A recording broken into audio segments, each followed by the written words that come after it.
안녕하세요. 세계금융연구원 골든클럽 정기준 원장입니다. 오늘은 뭐 평상시처럼 그렇게 막 이러면서 즐겁게 여러분들께 인사하기가 좀 그래요. 왜냐하면은 금요일인데 지수가 좀 떨어졌어요. 우량주들도 많이 떨어지고 특히 뉴욕 증시 막 빠지면서 분위기 안 좋아졌는데 주간 단위로 어쨌든 좋지 않은 흐름이죠. 지수 나스닥 먼저 좀 볼게요.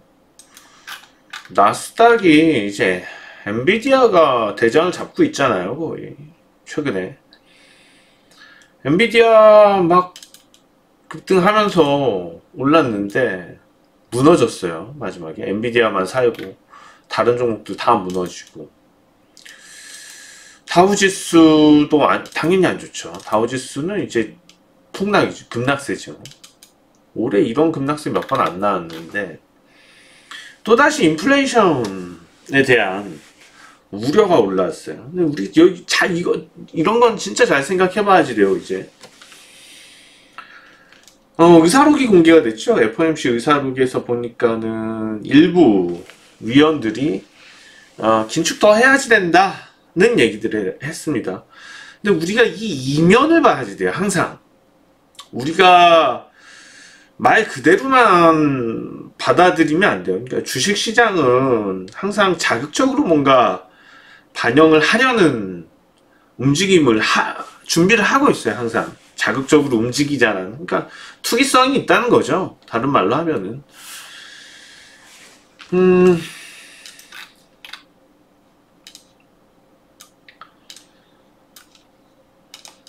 최근에 이제 보면은 투자자들이 금리 동향, 그러니까 미국에서 인플레이션 가능성 때문에 금리를 뭐 낮추거나 올리거나 금리를 인하할 것이라고 굳건히 믿고 있죠, 지금. 물론 이제 유튜브 통해서 작년부터 올해 연말 정도 돼야지 금리 인하 가능할 거라고 계속 말씀을 드렸어요. 3월 얘기 나왔을 때 좀 되게 뭐라 그랬죠. 제가 택도 없는 소리 하지 말라고. 3월. 그러니까는 좀 누가 보더라도 3월 달에 금리 인하할 가능성이 없는데 그런 보고서를 내는 기관들이 있단 말이에요. 3월 달에 금리 인하할 거라고. 그러니까 그 기관들이 쓰레기가 아니죠. 자기 연봉 걸고 쓰는 건데 그렇게 멍청한 사람들도 아니고요.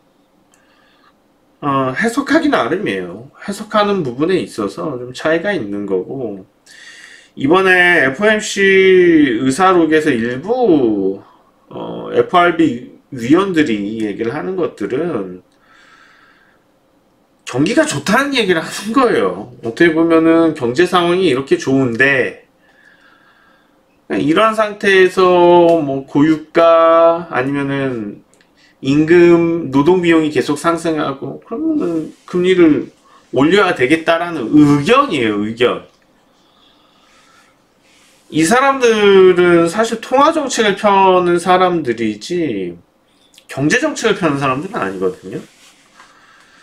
지금의 미국이 이 정도 금리 수준에서 임금 수준들이 따라가니까는 경제 상황이 그만큼 맞춰서 가고 있는 거거든요. 미국은 내수가 좋으니까.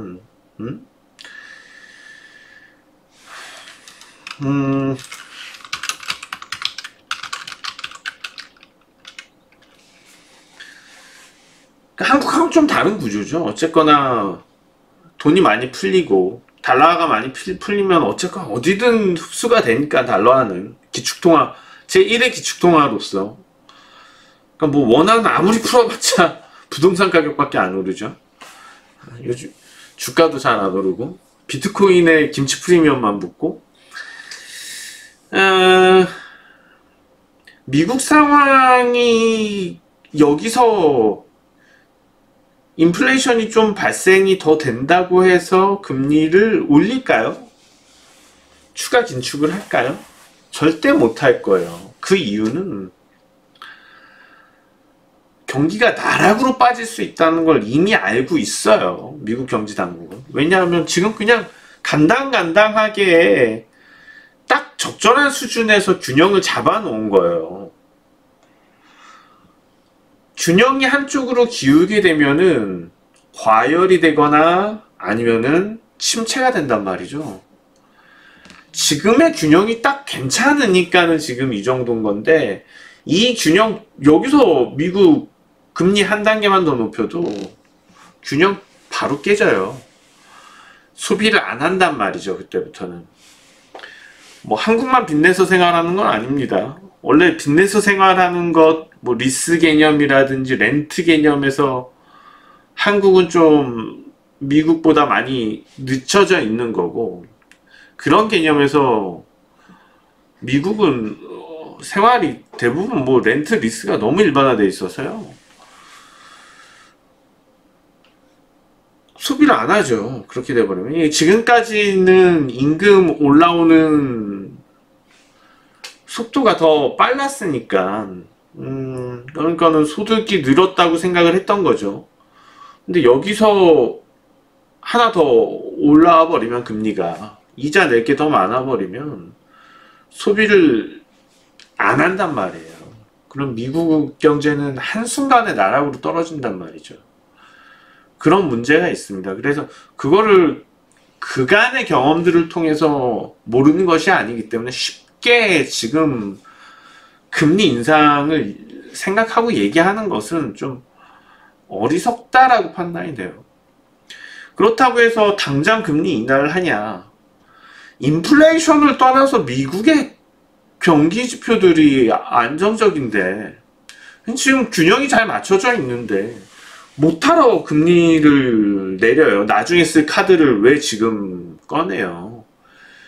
미리 패를 보여줄 필요는 없죠.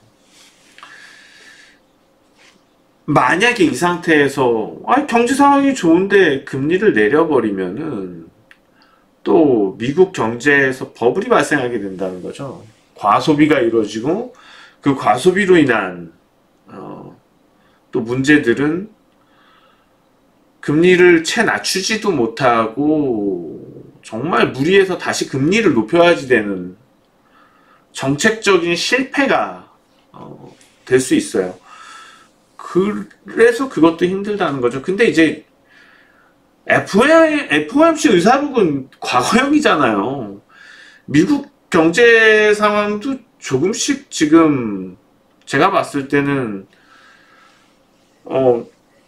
낮아지고 있어요. 미국 경제 상황도 계속 호황으로 보기는 어렵고요. 지금 보면은 한계점에 달았어요.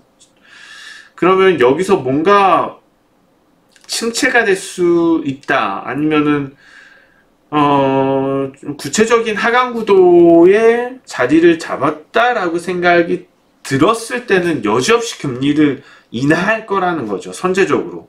왜냐하면은 왜 그게 되냐면 지금 금리가 이미 많이 높여놓은, 역사적으로 미국이 금리를 이렇게 빠른 시간 내에 높였던 것도 찾아보기 힘든데 그런 상황이기 때문에 아마도 제 생각에는 연말 정도 되어서는 금리 인하할 겁니다. 그러니까는 이거 역시도 결국에는 FOMC 의사록이 다음 달에 있을 게 공개가 됐느냐 아니면 지난달에 했었던 게 공개냐는 걸 우리는 생각을 해야 돼요. 주식시장은 미래를 반영을 하죠. 그러면 이거는 과거를 반영한 거니까는 금방 회복할 거라는 겁니다. 그래서 다우지수가 여기서 또 그런 악재들, 인플레이션에 따른 금리 인상 가능성을 내세우면서 다우지수가 더 떨어지기보다는 오히려 다음 주 초부터 그냥 회복할 가능성이 저는 더 깊다고 분석을 하고 있습니다. 왜냐하면은 제가 지금 얘기하는 것에 대한 여러 가지 뭐 분석 얘기들이 또 돌 거니까는요. 금리 인상 가능성은 없다라는 얘기들이 분명히 돌 겁니다. 그러면서 회복을 할 거라고 생각을 합니다. 그러면은 국내 주식시장도 보면 오늘 이제 삼성전자 국내 주식시장 코스피가 많이 떨어졌는데 지금 녹화는 금요일입니다. 바로 삼성전자로 넘어와서 볼까요?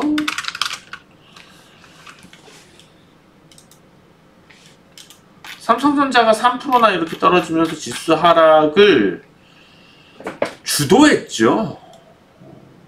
엔비디아하고 지금 얘기가 나오고 있는데 HBM 메모리 반도체 관련돼서 보이콧했다는 얘기입니다. 근데 발열 문제 등을 뭐 얘기했다는데 사실상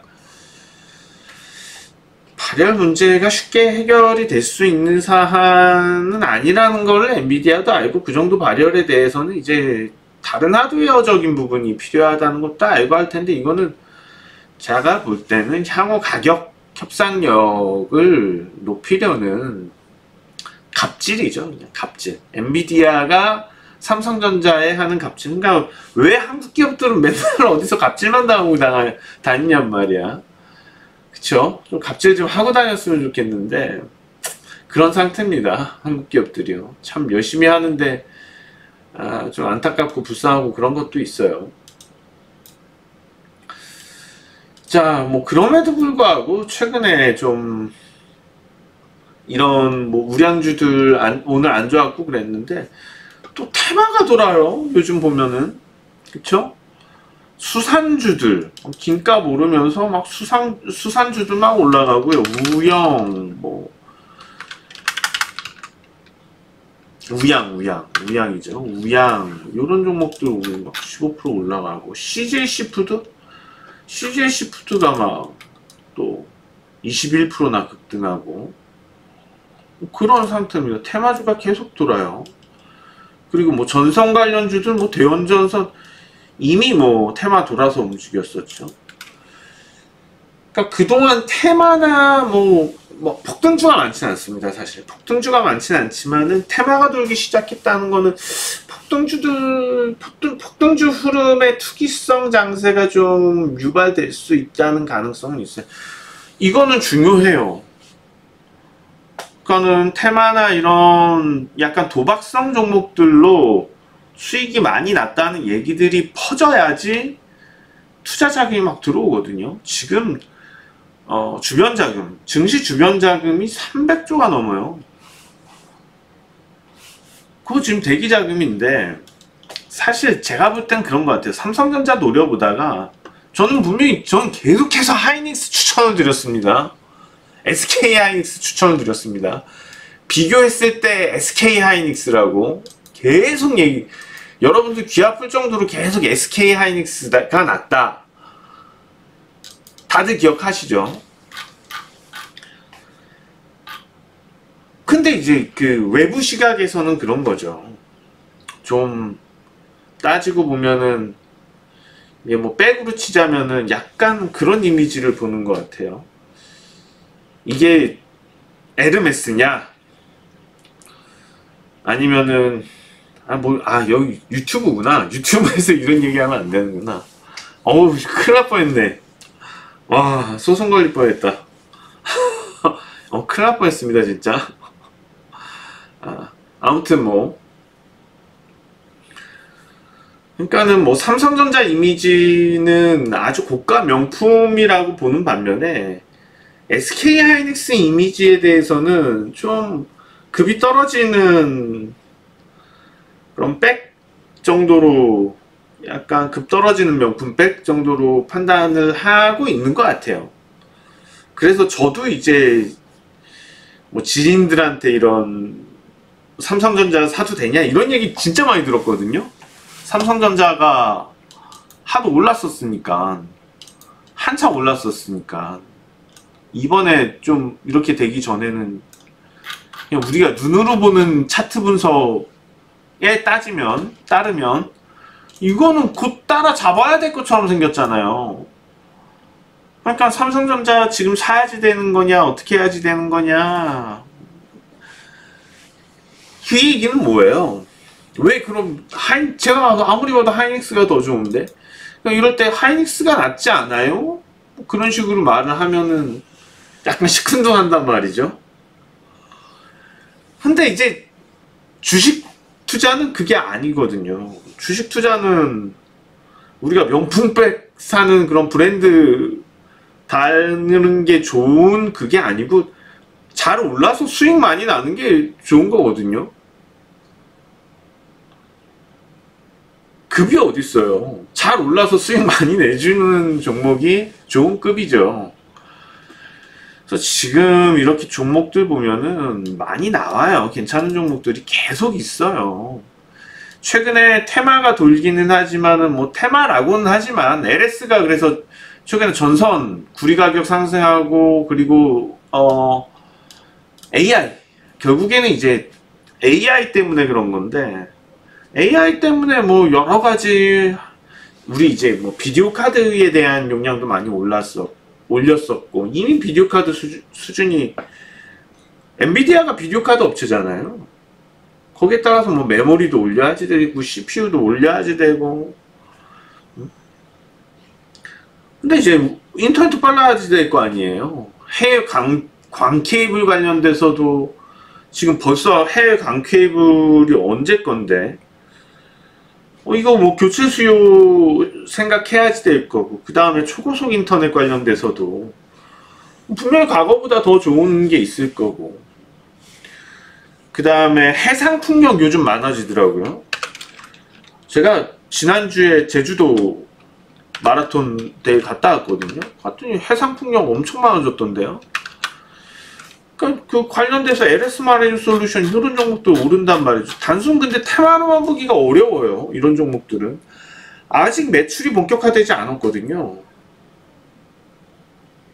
추세 잡았잖아요. 그러면은 좀 주가가 밀렸다 갈 수도 있고 바로 갈 수도 있는데 결국에는 향후 그런 성장성들 다 따져 본다면은 주가 많이 끌어올릴 수도 있죠. 이런 종목들은. 그리고 엄청 저평가된 종목들도 꽤 많이 있어요. 찾아보면은 시장에. 그러니까 그런 공략할 종목들이 여전히 많다는 거죠. 뭐 시장엔. 뭐 이런 종목들도 최근에 추세를 만들었는데 엄청 저평가되어 있는 종목이거든요. 좀 세부 MBC라는 종목인데, 그러니까 이런 종목들이 시세가 안 붙고 있었다는 게 더 어떻게 보면 의아할 수도 있는 거죠. 그럼 뭐 우량주들 중에서 건설기기 관련 종목들 흐름도 또 최근에 시작되었고, 그러니까 단순히 지수만 놓고 볼 건 아니라는 거예요. 지금 시장은요. 꼭 뭐 급등주, 잡주, 개별주가 아니더라도 얼마든지 이제 좀 우량하면서 아니면 실적이 안정적이라든지 산업의 성장성이 좋다든지 그러면서도 기간을 두고 급등하는 종목들 계속 나오고 있거든요. 많아요. 심지어 그런 종목들이요. 계속 나와주고 있어요. 그 이번에 전선주 그렇게 되면서 또 저기 뭐야 요런 종목들 현대 뭐 일렉트릭 HD 현대 일렉트릭 이런 종목들 엄청 올라왔잖아요. 뭐 몇 배가 오른 거야. 1년 동안. 와 진짜 많이 올랐구나. 한 400% 수익이 났겠는데요. 그러니까 이런 종목들이 계속 나오고 있다니까요. 그러니까 우리가 해야지 될 거는 실적 성장이 좋아질 것으로 예상되는 종목들에 대해서는 그다지 PER을 따지지 마시고 그런 종목들이 장기적인 상승 추세를 만들었다면 당장 내일 오를지 떨어질지에 대해서 묻지도 따지지도 말고 일단 매수해 두자. 그 종목들 몇 개월 지나면은 2배 올라 있잖아요. 그런 종목들 어떻게 보면은 수익 내기 참 쉬운 장이죠. 근데 참 수익이 안 나요. 왜 수익이 안 났죠? 그 이유는 단순해요. 기다림의 미학을 몰라서 6개월 기다려야 되잖아. 수익 날라면.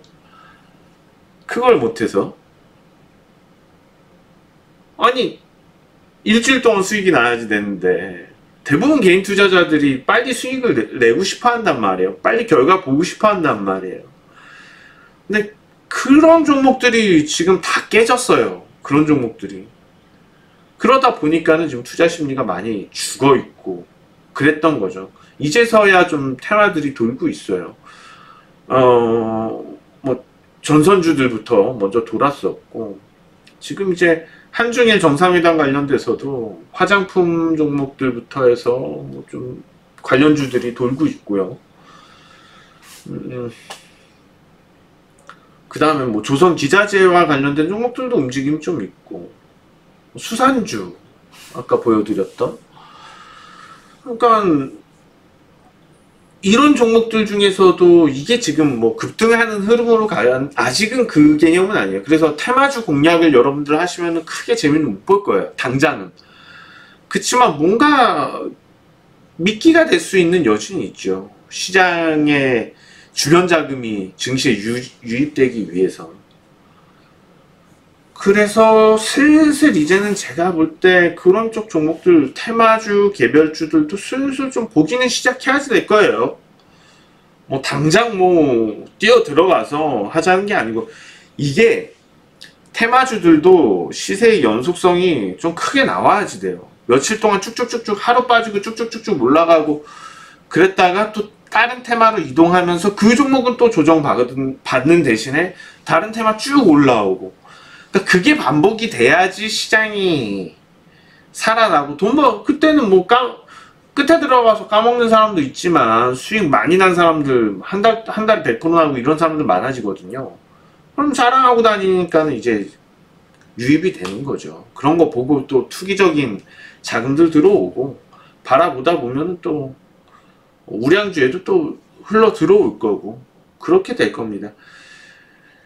당장은 테마주 매매를 하라는 소리는 못 하겠습니다. 위험하기 때문에 관리하기가 쉽지는 않습니다. 매매 포인트 잡기가 어려워요. 미꾸라지 같아요. 미꾸라지 잡아보셨나요? 뭐 어디서 무슨 축제 같은 거 하면은 물고기 손으로 잡기 그런 거 하잖아요. 연어 축제 그런 거였나? 그러니까 약간 그래요, 좀 지금은. 왜냐하면 시세의 연속성이 그렇게 강하지는 않기 때문에.